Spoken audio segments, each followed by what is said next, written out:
Hey guys, how's it going? And welcome back to the channel. Today we are finally going to be taking a look at Reptile Room 2.0, where I finally managed to put everything in here, right before we tear it all down again and start over. I know a couple of you guys are wondering why I'm doing this and really what goes on with the title. It's the last Reptile Room tour, and I'll be talking all about that towards the end of the video. However, I figured we'd start it off on a high note, show off some animals, including the secret project that I've been having for a couple of weeks now. Pretty much all of that. We'll be checking out some animals and going into, why I'm making this last Reptile Room tour. But before we get into all that, of course, we gotta do one more thing, and that is roll the intro.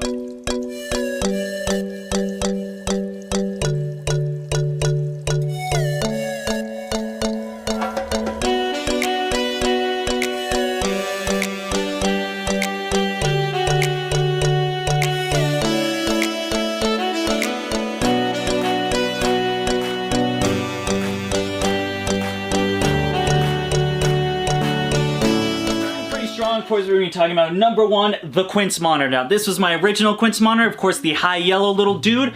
He's been doing great, growing really great. He's actually going to be needing a larger enclosure here pretty soon. However, of course, we are kind of out of room here, which kind of talks about, why is this the last Reptile Room tour? What kind of move are we supposed to be, or attempting to be making, and stuff like that. But quince monitor, definitely one of my favorites in this room right here. Coming a little bit down, we got our little leopard gecko doing great inside this 36 by 18 by 12. Got a nice little heat mat in there, nice hot hide, moist hide, all the good stuff that a leopard gecko would need. And then just down here, we've got some extra bins.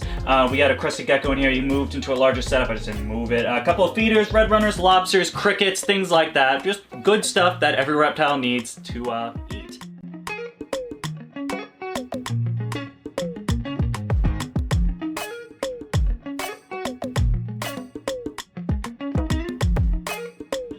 We have actually what my backdrop is. Of course, we got this beautiful 36 by 18 by 18 Exoterra.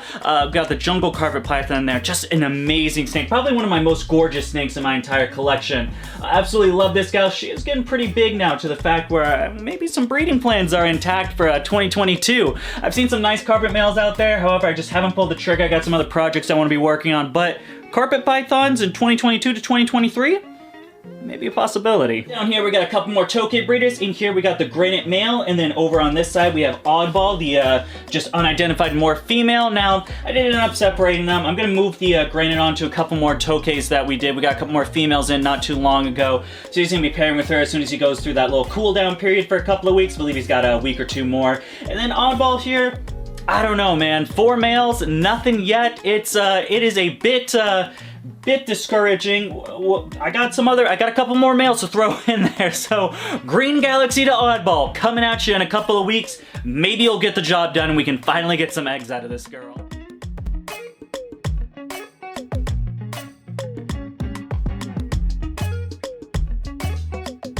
Squatting still, we'll start from the bottom up. Right here in this 36 by 18 by 36 Exoterra, we've got this beautiful blue-tongue skink, of course, Flapjacks. Flapjacks has been doing great, man. Not much to say. Eating like a champ, growing like a champ, and just a cute little noodle, man. I adore this blue-tongue skink. He is just awesome. Then getting slightly more up, we got a couple frogs to talk about. We got my White's tree frog right here. Goofy little frog. The feeding response for White tree frogs, it is always my favorite. I absolutely love these guys. Then a little bit further, we got the red-eyed tree frog enclosure, looking a bit overpopulated by the pothos, I'll be honest with you. We're gonna need to get some clippers in there, trim that bad boy up, because it's getting a little bit as a snaggled mess rather than the jungle-like enclosure that I really want it to be. Then at the very top, we just got a couple little crested geckos here. We've got my wife's crested gecko. What is that crested gecko's name? Sarsaparilla! I remember the gecko's name. Then over here we got Spice, one of my male breeders, and then here we got the lavender partial pin Dow. All these guys are going to be made for sale actually pretty soon, so we'll have Spice, the Super Dalmatian. We already do have the lavender for sale, and we'll actually have 1 or 2 more males made available for you guys in 2020. So if you want some crested gecko males, make sure to check me out on Facebook, Instagram, because we're going to have a couple for sale.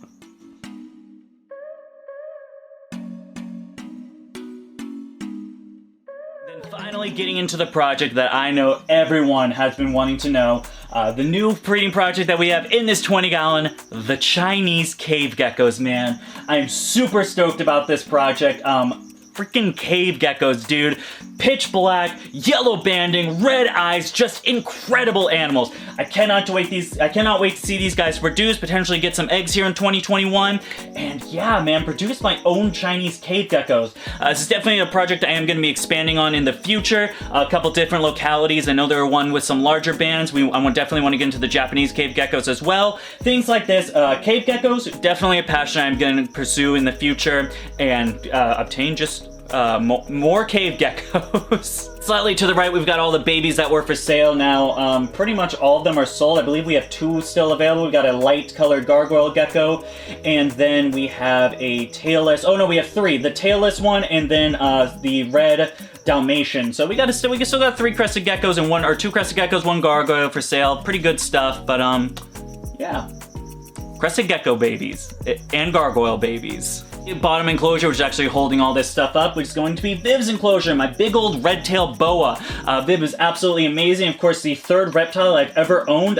She is just fantastic. Puppy dog tame, an amazing snake, and doing pretty good. Not too much of an update to say about Viv. Enclosure is the same. I am thinking about sprucing it up a little bit, making it a little nicer, but for now, we got Viv in here, and she's doing great. Slightly to the left, of course, we've got the Aki Monitor Project, my pair of red Akis who they're doing fantastic. They're doing exactly what I want a pair of reptiles to do, which is mate. The male has definitely gotten plenty of action with the female, and we should be expecting eggs here pretty soon from this pair. So red Aki babies, late 2021 is definitely a go. Just as long as I can incubate these eggs properly, which I'm pretty sure I can do it, but I guess a disclaimer would also be a pretty good thing.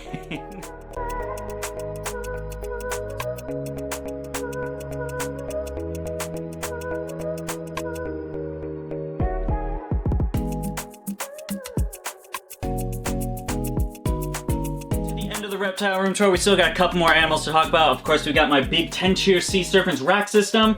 We've got plenty of ball python action going in here, plenty of pairs that are going right now, actually literally going right now. We've gotten a couple of different ovulations. We got a couple of females that should be laying here anytime soon. Ball python eggs are going to come in a pretty good amount. I think we're starting out with 4 or 5 different clutches, I believe. So plenty of ball pythons, plenty of different morphs to choose from. We're going to have a lot of ball pythons in stock come later in 2021. Ugh. Then moving slightly to the left with this weird camera angle, we got a couple guys to talk about. Of course, in this bin, we've got my red-eyed crocodile skink. I did end up keeping 1 lone male just to make some content about, and just the fact that I really enjoy crocodile skinks. I didn't want to get completely out of owning them, just out of breeding them. So I did keep 1 lone male back. We're actually about to build a bioactive enclosure for him, so he won't be staying in this bin for very much longer. Actually, probably by the time this video comes out, I'll be planning the build for him, actually making it, so he's not going to be here much longer. A little bit over here, we've got the 18 by 18 by 18. This is where my super red tokay is, my just incredible gecko, my most expensive animal I've ever spent. This thing is just beautiful. An amazing gecko. I cannot wait till she grows out. I've definitely got some big plans for her as far as breeding goes. Amazing tokay geckos next year when she reaches adult size. It is going to be just incredible. And then since we started with quince monitors, I figured we'd end the video with quince monitors. I've got my other quince tent right here. This holds actually a trio of juvenile quince monitors that are just oh so adorable, man. Incredible little dudes. I love watching them swim, hunt. I always throw some bugs in there, so watching them be able to dig, getting that mental enrichment for them. Hand feeding them works very well. Some of them are a little bit better than others. However, they usually all tongue feed off of me. Amazing trio. I cannot wait for these. I just can't wait to have big quince monitors, man. Like four pretty good size. Of course, quince monitors getting around 4 feet, so 3.5, 4 feet monitors that are quinces. Very cool. I cannot wait to build the final build for these guys, having a large pond, plenty of branches and stuff for them to climb on, just a bunch of cool stuff that's going to be happening with these dudes right here. That about wraps up all the animals in this room so far, so yeah, I guess it's about time to take a seat back on the chair, move everything back around, and tell you guys really why this is the last reptile room tour that I'm probably ever gonna do. So, now to answer the big question, why is this the last reptile room tour for DBCB Exotics? Well, here's the thing, I don't know if you guys noticed while I was filming around, I kind of tried to make it not too much obvious, but it's cramped in here. It is very cramped in here. Of course, ever since having to move all my reptiles out from that reptile building, I did not have forethought in thinking I would lose the reptile building and just not be able to continue financially supporting it. I didn't expect all the animals, all the large animals to come in here. So we've got a space problem, and honestly, it's making working in here just very difficult, trying to maneuver around all. I mean, we got crickets, a big ass cricket tank with thousands of crickets just like in the middle of the room. I don't have room for these guys. I'm just out of room. It's cramped, and some changes got to be made. It's just not working out. Of course, the room behind me is the one that took the biggest fall with the reptile room merging, or the reptile building merging. I call that the tokay / large lizard room. So we got the Argus monitors, the tegu, most of my tokay breeders. We got a few of the more obscure stuff in here, and then frilled dragon in there, just because I put a frilled dragon in there. And then over here it's really most of my pets. I have a couple of breeders in here, but it works. It's a little cramped, but it works. Here is the big issue.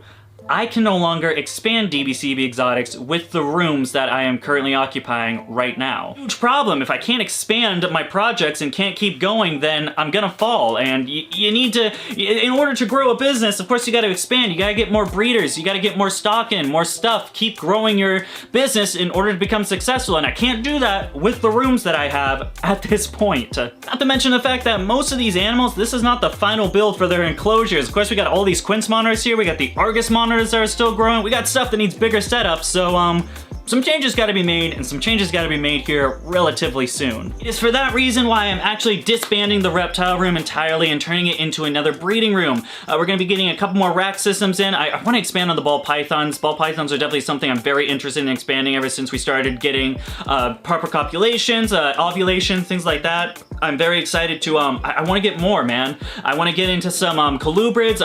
I'll just shout this out, a little teaser. We are gonna get some milk snakes here pretty soon. I don't know, Honduran, Pueblan, both probably. We're gonna be getting some grow outs here pretty soon, but of course to do that, I need space. I know the next question to this is, Dakota, well, where are you gonna put everything? Well, my guy, I have that answered for you. Everything's actually gonna go in the living room. All of our pets are gonna be going in there. So jungle carpet, frogs, blue-tongued skink, leopard gecko, croc skink. I think that's it. I'm trying to disband 2 to 3 shelves out of here so we can then move stuff around, get it a little bit better. It would be a hell of a lot easier doing this with the ball python, so I can finally, it's such a cramped spot over there and it's like dimly lit. I don't like it.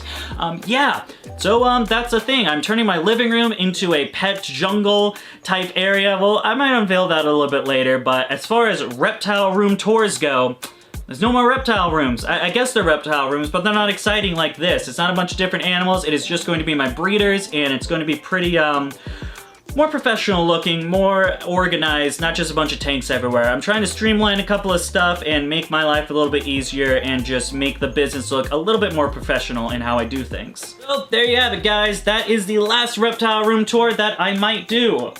Maybe. I don't know, maybe I'll do another one. Maybe this whole thing was just big clickbait. You decide. Leave me a comment in the comment section. Was this clickbait, or do you really think, Dakota, we know you're making another reptile room tour. They do too good for the channel. Stop lying. Drop a comment down there. And other than that, that's gonna wrap it up for today, guys. Let me know what you thought about this reptile room tour. What was your favorite reptile today? Mine was probably the quince monitor or the super red tokay, but I want to hear what you guys think. What's the coolest reptile in this room right now? And of course, it's time to do my outro. Huge shout out to Zen Habitats. They make incredible enclosures. You definitely want to check them out. Link is right there in the description, where we definitely have a bunch of other amazing things. Down there, we got all the good stuff, you know, Facebook, Instagram, TikTok. We got some amazing merch right here. Go buy some merch, man. Why is no one buying some t-shirts? Hey you. Yeah, you. Buy a t-shirt for me, please. Just someone buy a t-shirt. I spent so much money on those designs. It's almost been a year. I've yet to make my money back on the designs that I purchased. And lastly, but definitely not least, we have Patreon. Patreon.com/DBCBExotics, so you get the up-to-date updates on what is happening inside my business. This includes a plethora of breeding products I have going on, like some stuff I mentioned, Chinese cave geckos, Aki monitors, ball pythons. We got a bunch of other stuff, tokay geckos, New Caledonian stuff. You definitely don't want to miss it. You get stuff as perks as first tips on babies, inside stuff on new projects I have going on, new animals, when everything is going down, and yeah, even a discount. I should get discounts on the t-shirts I mentioned earlier and the babies I have. It all sounds pretty good. Starts as low as $1 a month, bunch of different tiers for a bunch of different folks. I highly recommend checking it out. And that is not because it just makes me money. It's because it is a cool place and no other reason than that. Your name also gets in the outro that we are gonna roll right now.